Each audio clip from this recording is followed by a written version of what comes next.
नमस्कार दोस्तों, मेरा नाम है परवीन शर्मा और आप देख रहे हैं परवीन शर्मा एडवाइस चैनल। दोस्तों, जैसे कि आपको पता है कि अब सरकार बनने जा रही है। कल परसों में जो सरकार है हमारी शपथ ले लेगी और ये क्लियर हो जाएगा कि कौन हमारे देश का प्रधानमंत्री बनेगा। बीजेपी की सरकार आएगी या कांग्रेस के साथ में जो गठबंधन है वो आएगा। दोस्तों, अब सिर्फ कल का दिन बाकी है, परसों ये बातें मालूम पड़ जाएंगी।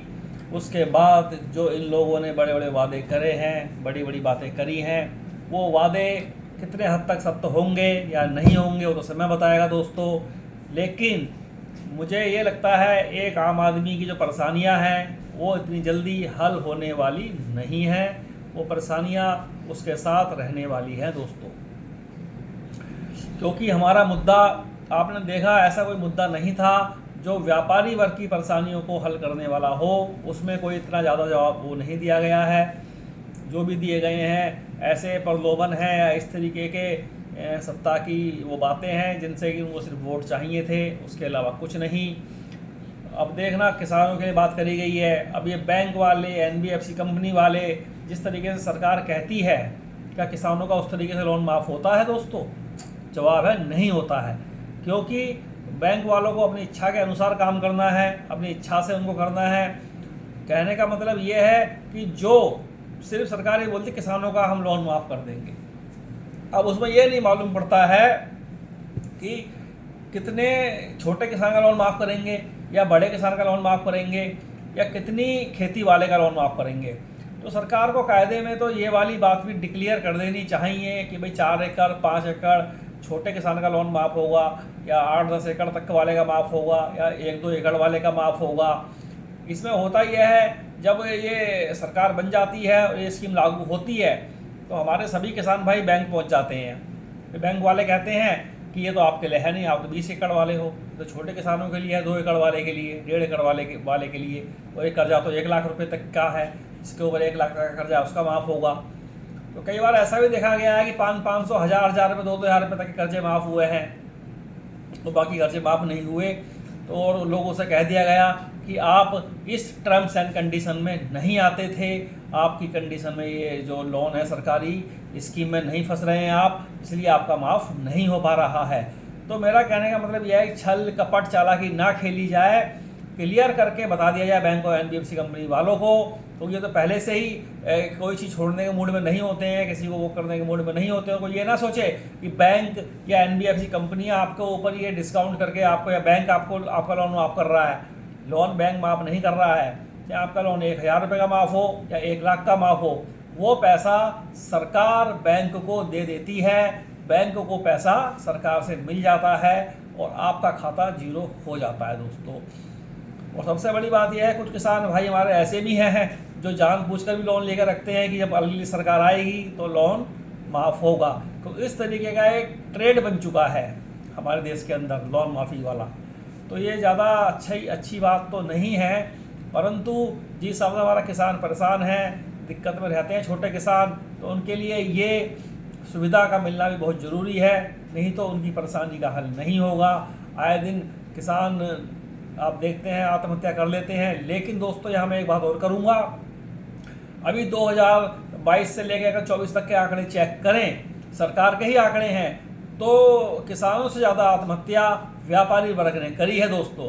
और ज़्यादातर व्यापारी वर्ग जो आत्महत्या करी है वो सिर्फ और सिर्फ बैंकों के कर्जे के कारण, एनबीएफसी के कर्जे के कारण, साहूकार के कर्जे के कारण करी है।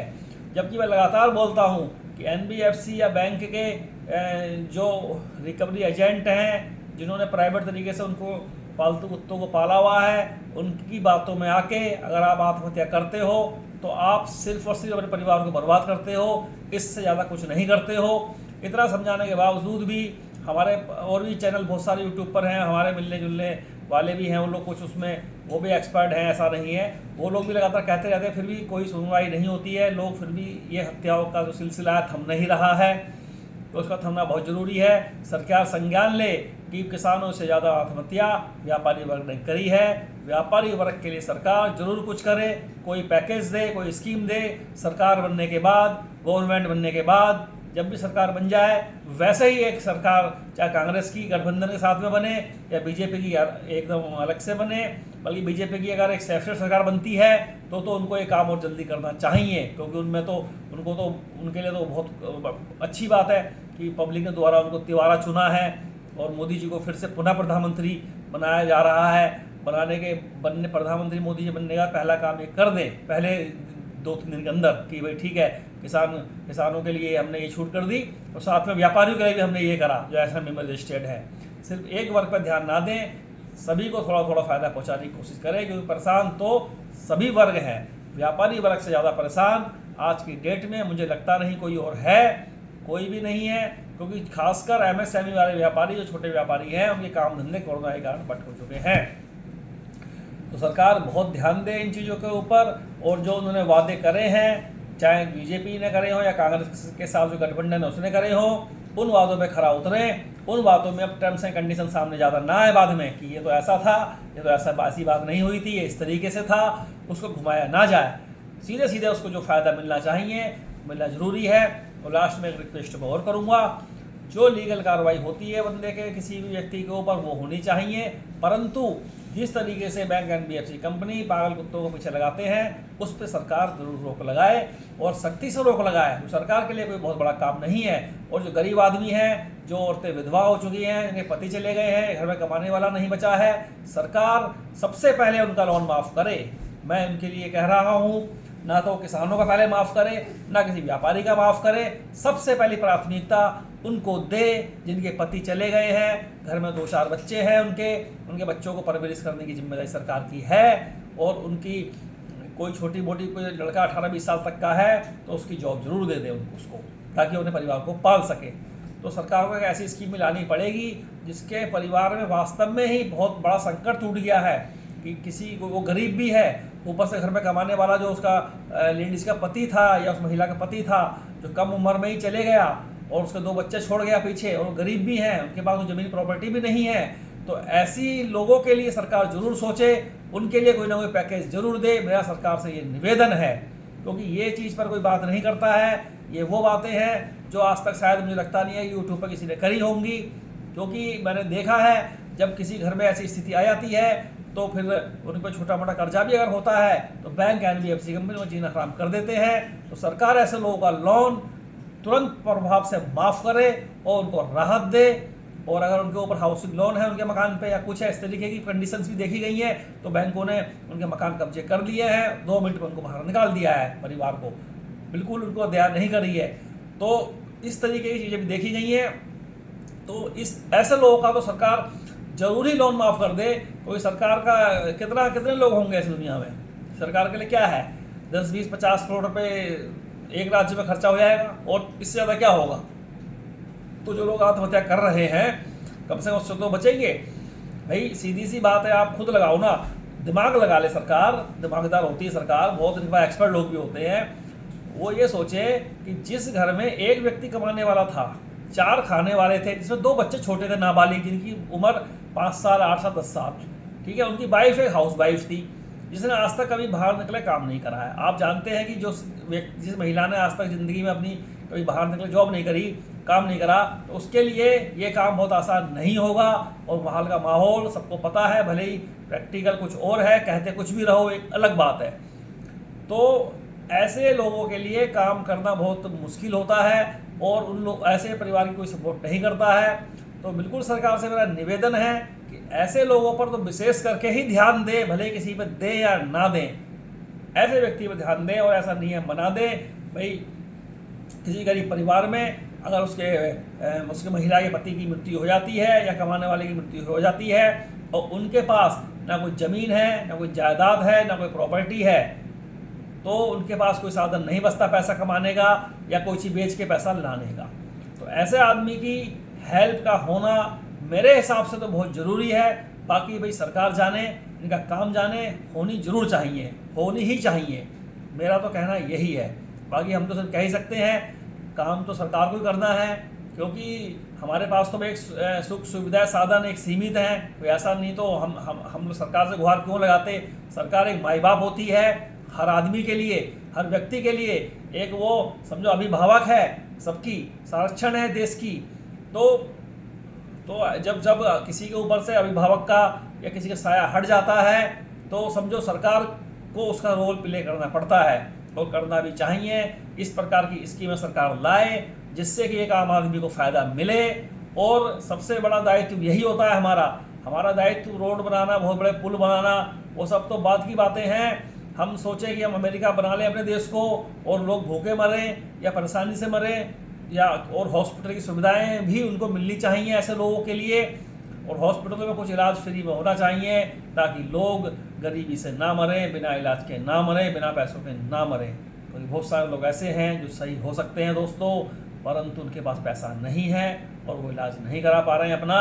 हर हॉस्पिटल में एक ऐसा फंड होना चाहिए जहाँ पर मजबूर आदमी को, गरीब आदमी को, परेशान आदमी को उस हॉस्पिटल में जाने के बाद उसे ये कह के बाहर ना करा जाए कि तुम्हारे पहले यहाँ 10 लाख जमा कराओ तब इलाज शुरू होगा, अगर इतना पैसा नहीं है तो आपका व्यक्ति का इलाज शुरू नहीं होगा। व्यक्ति बच सकता था परंतु पैसा ना होने के कारण से उस व्यक्ति की मौत हो गई। ऐसे बहुत सारे व्यक्ति और बहुत सारे आदमी, पुरुष, महिलाएं, बच्चे इस दुनिया में हैं। सिर्फ अगर उनके लिए कोई ऐसी स्कीम लागू होती, जो स्कीमें लागू हैं, जो आयुष्मान कार्ड है 5 लाख का, उसको मुझे लगता नहीं है उसको किसी आम आदमी को उसका फ़ायदा मिला है। उसका फ़ायदा भी हॉस्पिटलों के साथ मिलके बड़े बड़े लोग उठा कर ले गए उस फ़ायदे को। इसीलिए सरकार ने मुझे लगता है उस पर थोड़ा सा अंकुश लगा दिया है, उसको टाइट कर दिया है। क्योंकि हमारी सरकार भी क्या करे, सरकार की भी कई बार गलती मुझे नहीं लगती है। तो जो स्कीमें एक मिनिमम आदमी में से बनाई जाती हैं तो लोग उसका गलत उपयोग करते हैं, जिसके कारण फिर सरकार भी कहीं ना कहीं दबाव में आ जाती है और वो काम फिर वो रोक ही देती है। तो दोस्तों, आयुष्मान कार्ड जिसके पास भी हैं, अगर आप लीगली बीमार हो, आपकी आंखों में प्रॉब्लम्स है, तभी उसका इस्तेमाल करें। अनसेंसरी कोई डॉक्टर से मिलकर सेटिंगबाजी करके बिल्कुल भी उसका इस्तेमाल ना करें। वो अलीगल है, गलत काम है, सरकार के संग धोखा करना है, हमारी जो न्यायिक है, हमारा जो कोर्ट है उसके संग धोखा करना है दोस्तों। तो ऐसे लोगों के लिए मैं समझा दूं, ये बिल्कुल गैर कानूनी काम है। ऐसे काम जो करते हैं वो दूसरे का हक मारते हैं। और ऐसे हॉस्पिटल भी सुन ले मेरी बात को, बिल्कुल ये बदतमीजी नहीं चलेगी। जो सही आदमी है उसको इलाज आप लोग नहीं देते हैं और इस तरीके के लोगों को आप इलाज दे देते हैं जो सही है। ऐसे केस बहुत सारे हुए हैं और इसीलिए सरकार कोई भी स्कीम लागू करने में 10 बार सोचती है। तो फिर भी मेरा सरकार से निवेदन है कि कोई ना कोई हर अस्पताल के लिए एक स्पेशल फंड की घोषणा कर दे और उस फंड में सरकार के अलावा और भी लोग पैसा जमा कर सकते हैं, चाहे 1 रुपया हो, 10 रुपया हो, 100 रुपया हो, 500 रुपया हो। इतनी बड़ी जनसंख्या देश के अंदर है, अगर एक आदमी 10-10 रुपये डाल देगा ना उससे ऐसे दान खाते में, तो करोड़ों रुपए इकट्ठे हो जाएंगे। तो उस करोड़ों से कई सारे लोगों की ज़िंदगी बच जाएगी। तो आप लोगों से मेरा निवेदन है, मेरी विनती है, ऐसे गरीब लोग, परेशान लोग जिनकी मौत हो जाती है दवाई ना मिलने के कारण, इलाज ना मिलने के कारण, उनके लिए व्यवस्था होना बहुत ज़रूरी है। और ऐसे लोगों के लिए बहुत ज़रूरी है व्यवस्था होना। हालांकि इस चैनल पर मैं ज़्यादा लोन की वीडियो बनाता हूँ, लोन संबंधित, लेकिन फिर भी आज मेरा मन कर गया और मेरा मन बहुत ज़्यादा अंदर से एक उमंग भर गई मेरे अंदर कि यार ऐसे लोगों को मैंने जो देखा है मरते हुए, अपनी आंखों के सामने देखा है मैंने दोस्तों, और वो मंजर जो देखता है वही जानता है। कई मेरे मिलने वाले थे इस तरीके के जो जिनके पास मोटा पैसा होता तो बच सकते, तो आप भी जानते हो इतने सुख साधन किसी के पास नहीं होते हैं जो किसी को 10-20 लाख दे के भूल जाए। तो इतना बड़ा आदमी तो एक आम आदमी भी नहीं होता है। तो सिर्फ हम सरकार के सामने गुहार लगा सकते हैं, उनसे कह सकते हैं और उनकी बस मदद करें ऐसे लोगों की। नमस्कार दोस्तों, बाकी अगली बार वीडियो में कवर करेंगे। प्रणाम दोस्तों। लाइक और सब्सक्राइब दोस्तों कर दें वीडियो को, ताकि ये वीडियो ज़्यादा से ज़्यादा लोगों में फैले और फिर सरकार के पास तक हमारी बात पहुँचे।